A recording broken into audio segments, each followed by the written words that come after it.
What are you going to be listening for tomorrow night on that? Well, the president has always talked about infrastructure, but it's also, just as with immigration, been a moving kind of target. We had thought that when he talked about infrastructure, in the first meeting we had in a bipartisan way with the President of the United States a few days after his inauguration last year, was that $1 trillion to be invested into infrastructure. What they've come up with now is this mini plan, which is like $200 billion.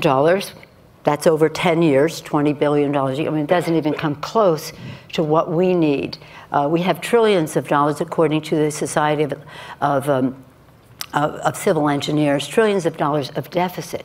Just think of what it could mean for America if we made a real commitment. That $1 trillion put forth building roads, bridges, mass transit, high-speed rail, broadband, water systems.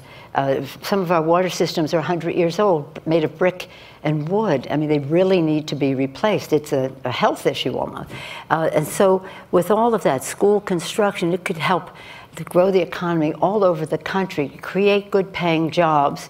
And again, the care and feeding goes with the jobs that are out there. So it would also stimulate the economy in many other ways. Create jobs in the building, sustain commerce in the process, improve the quality of life in terms of the investments in infrastructure, which take cars off the road, etc., done in an environmentally sound way.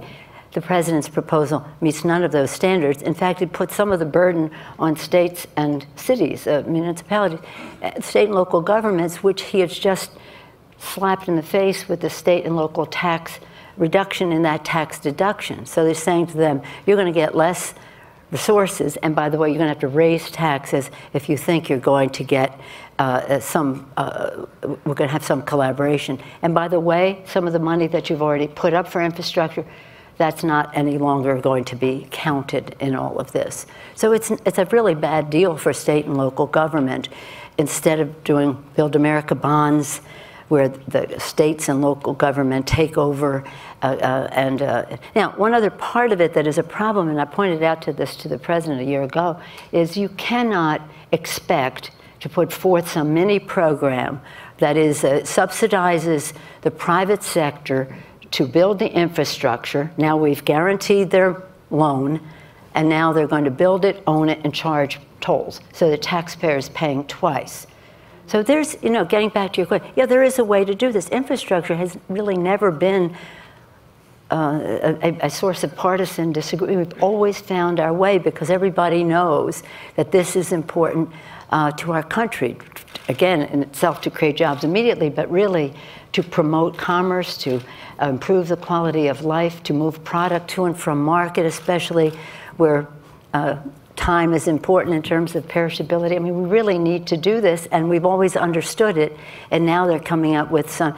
This is another example, whether the immigration bill and this bill, as a tax bill.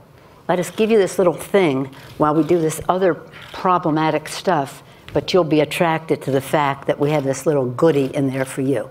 A little goodie in the tax bill while it gives a banquet to the 83% of it going to the top 1%.